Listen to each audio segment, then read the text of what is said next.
Hola, ¿qué tal? ¿Cómo te encuentras? Estamos en nuestro segundo trimestre de biología y vamos por nuestra semana número 12. Comenzamos. El tema de esta semana es la comunicación virtual, la división celular. La célula, unidad estructural y funcional de los seres vivos. Recuerda que todas las semanas anteriores hemos estado hablando de la célula, de su estructura, su función y sus organelos, que son la parte que forma la unidad estructural.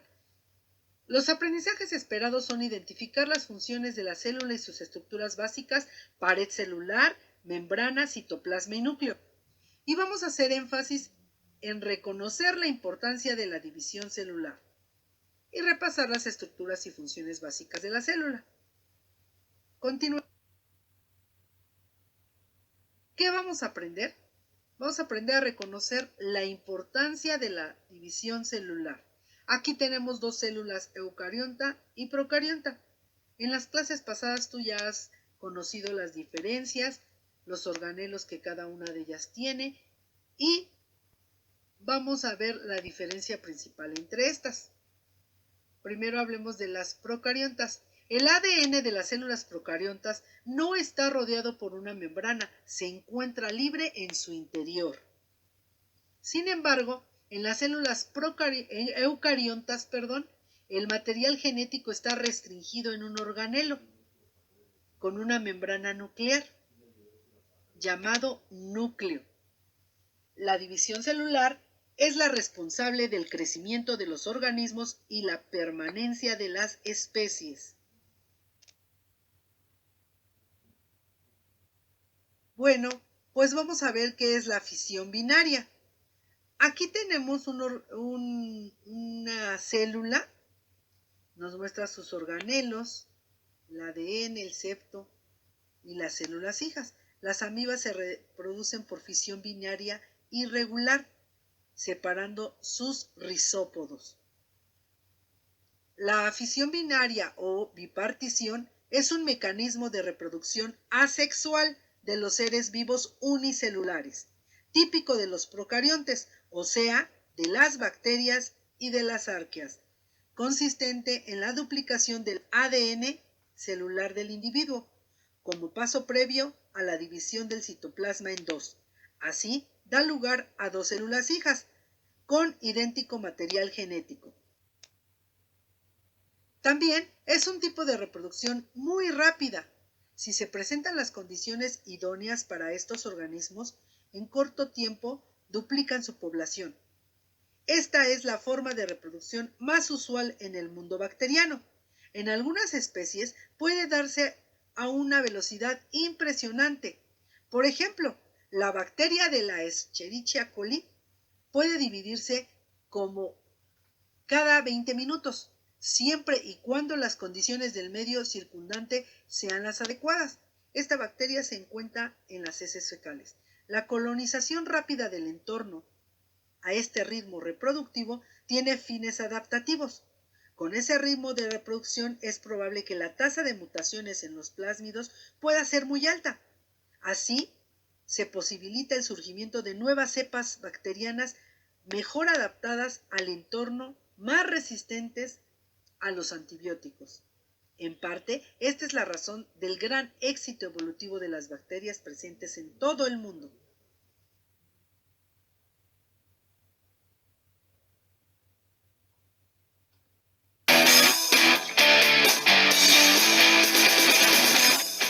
Hola amigos, ¿cómo están? Hoy les presentaremos cómo se reproducen por fisión binaria las bacterias.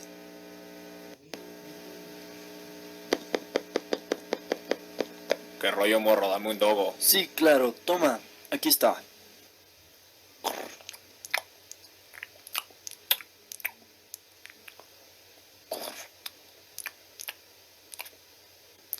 Pero mientras él come, no sabe que está ingiriendo a su sistema miles de bacterias por no lavar sus manos, que se reproducirán compartiendo su núcleo y ADN. Estas bacterias se dividen formando más y más cada vez por medio de fisión binaria y producen enfermedades. Así que ya sabes, no comas tan seguido fuera de tu casa. Lávate muy bien las manos. Come frutas y verduras, morro.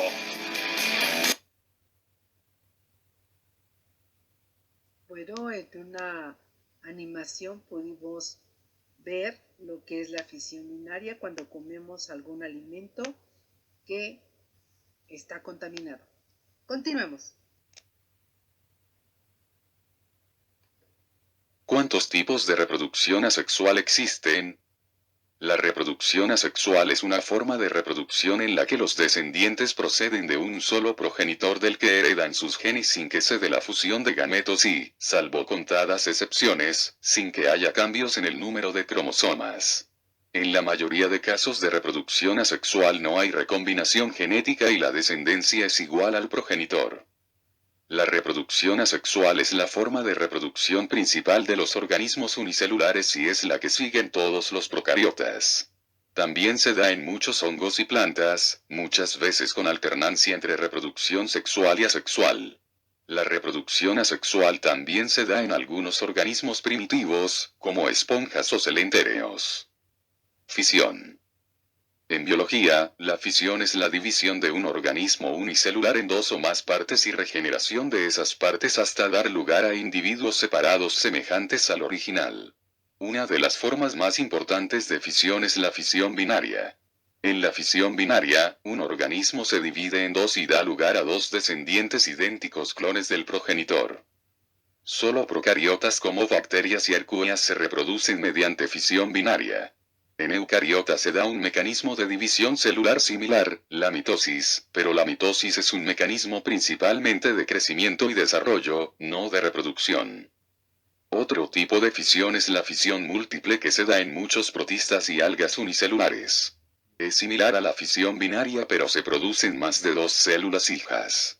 Primero, el núcleo celular se divide en varios núcleos por mitosis y, posteriormente, el citoplasma rodea cada núcleo y se separa creando múltiples células hijas. Gemación. La gemación es un tipo de reproducción asexual que se produce por mitosis asimétrica y que se caracteriza porque el nuevo organismo crece unido al progenitor en una zona llamada yema. El nuevo organismo se desprende del progenitor cuando alcanza la madurez y prosigue su vida como individuo independiente. Un mismo adulto puede tener numerosas yemas y descendientes al mismo tiempo. Al igual que en la fisión, los descendientes son clones idénticos entre sí e iguales al progenitor, salvo que ocurra alguna mutación durante la copia del ADN. Las levaduras son un ejemplo típico de reproducción por gemación, aunque también se da en animales, por ejemplo en las esponjas, larvas de estrellas de mar o los nidarios. Reproducción vegetativa. La reproducción vegetativa, también llamada propagación vegetativa, es un tipo de reproducción muy llamativo que se da en muchos tipos de plantas. Se caracteriza por la formación de un nuevo individuo sin la formación ni de esporas ni de semillas. Existen diferentes tipos de reproducción vegetativa, por ejemplo la formación de plántulas sobre hojas especializadas, la formación de nuevos individuos desde rizomas especializados, formación de nuevos individuos por esquejes o formación de estolones. Mediante reproducción vegetativa, una planta puede crecer rápidamente y formar una colonia monoclonal y llegar a cubrir grandes áreas donde todos los individuos son clones genéticos. Esporogénesis. La esporogénesis es la formación de esporas reproductoras que se observa en muchas plantas y hongos. Las esporas, al igual que los gametos en la reproducción sexual, se forman por meiosis, pero los gametos se unen en parejas, fecundación, para dar un nuevo individuo, mientras que cada una de las esporas formará directamente un nuevo individuo. El individuo formado a partir de esporas producirá gametos para reproducirse.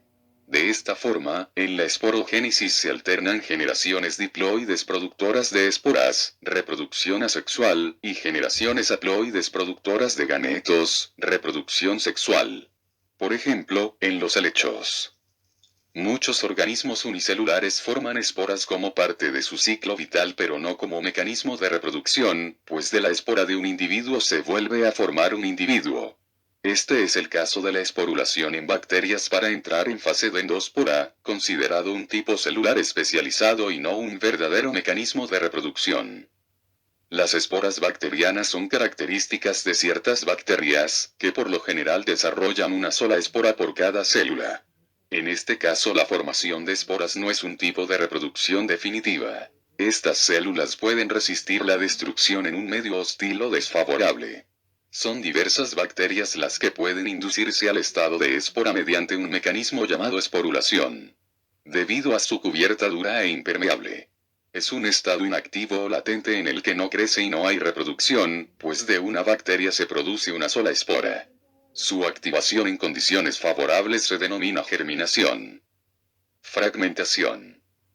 La fragmentación es una forma de reproducción asexual en la que nuevos organismos se desarrollan a partir de fragmentos de un progenitor.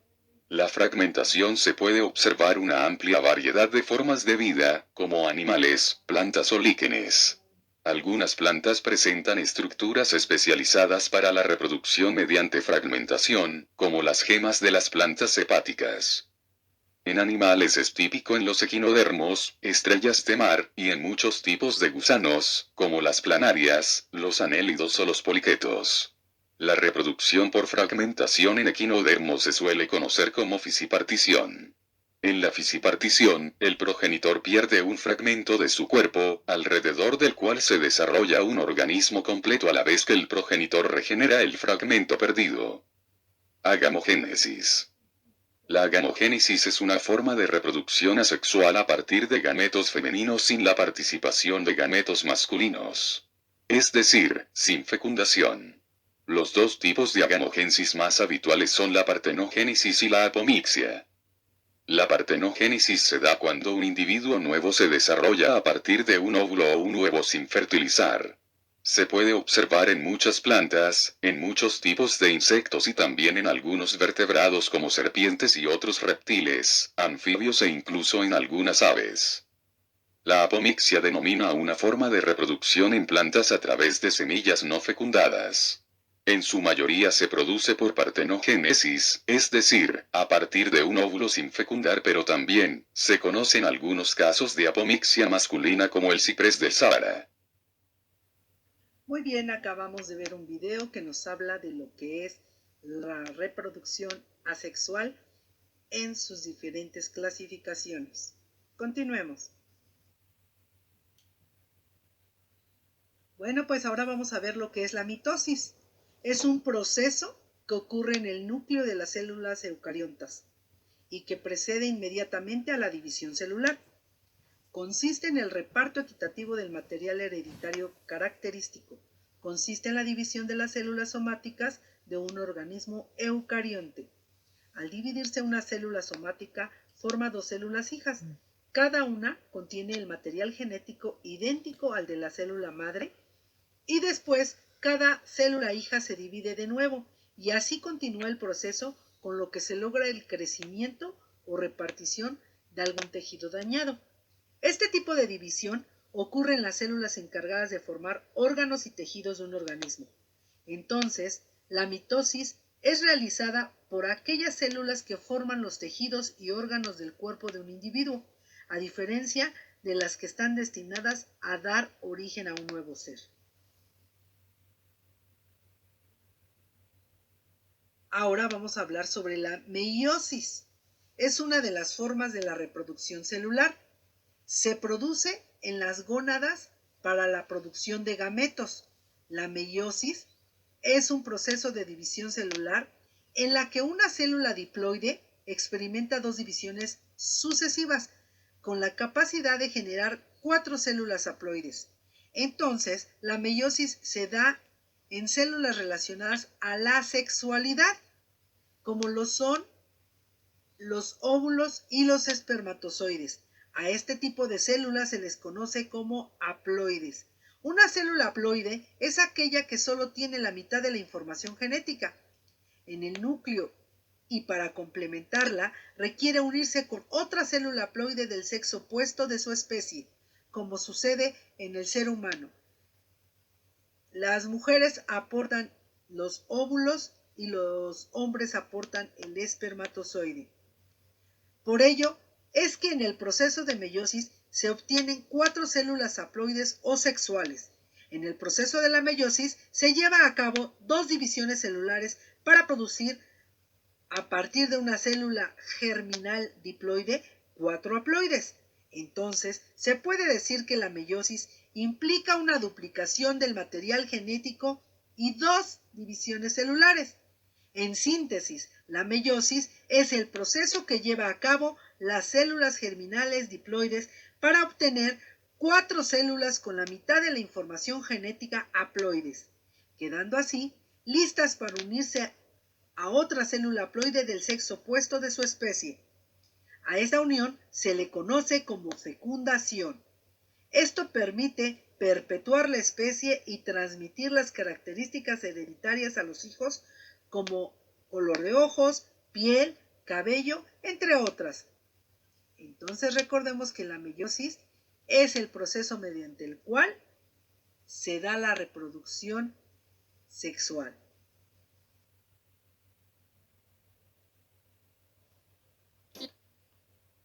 La mitosis y la meiosis son 2 formas diferentes de división celular que ocurren en las células eucariotas, es decir, en aquellas células que poseen núcleo.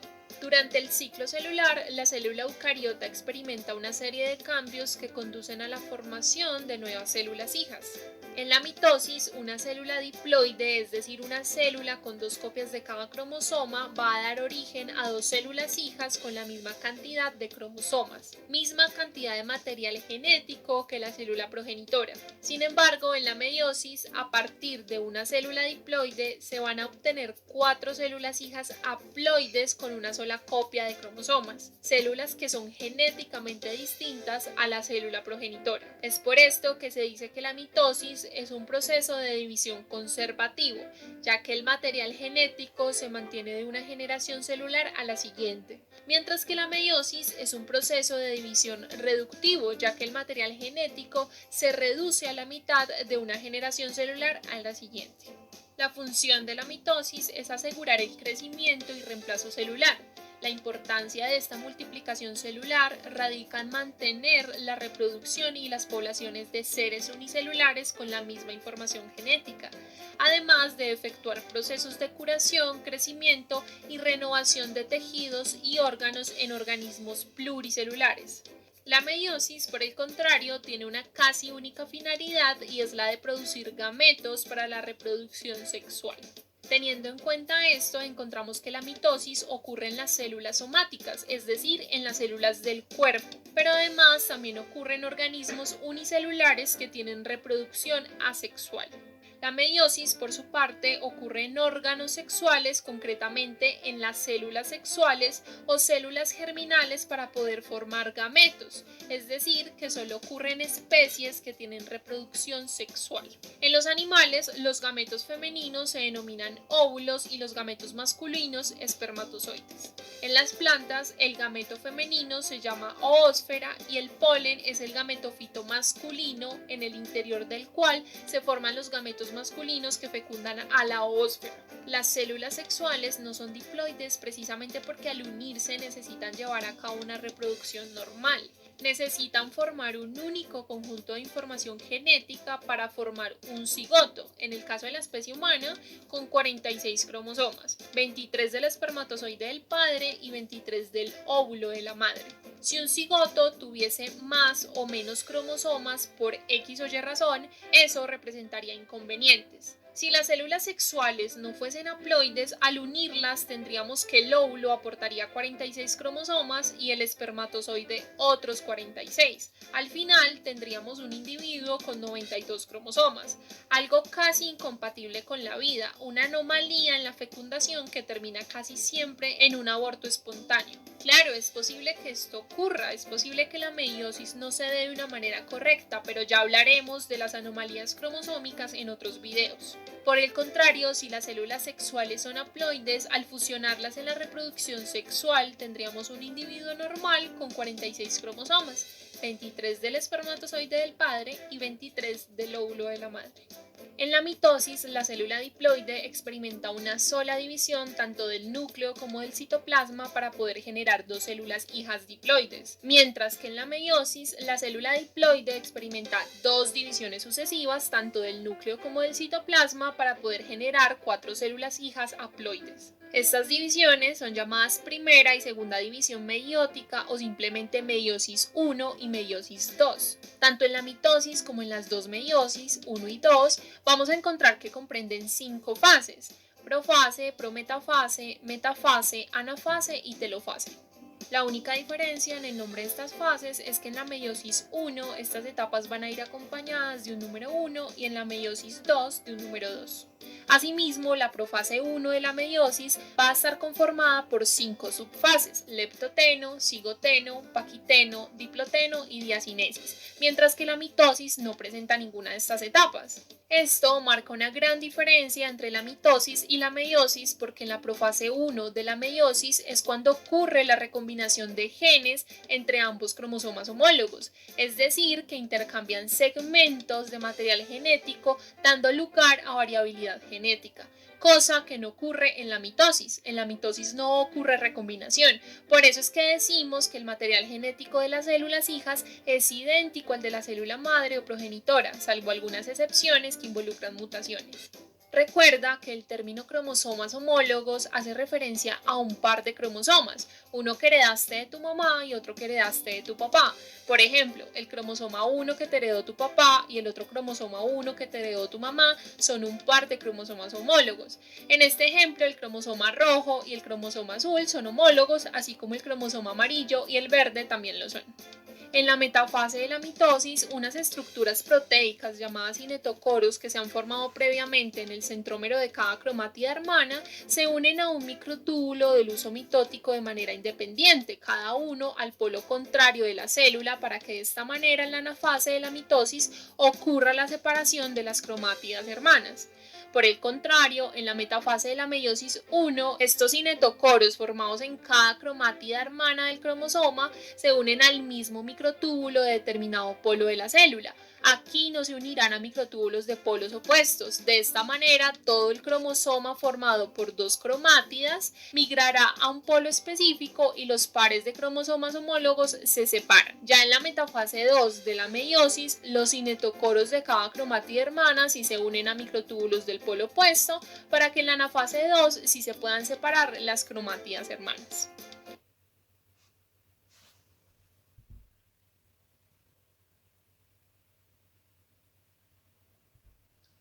Muy bien, pues espero que este video te sirva para elaborar tus actividades de esta semana, las hagas en tu cuaderno, las contestes, tomes tus evidencias y subas a plataforma.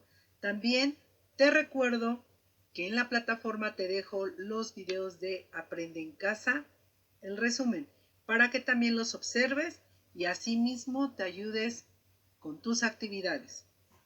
Gracias, nos vemos en la siguiente clase. Se despide de ti tu Miss Pili y te recuerdo que invites a otros compañeritos, a tus amigos, a alguien que le pueda servir esta clase de biología y te sugiero que te suscribas a mi canal. Dale like, nos vemos, hasta pronto, bye bye.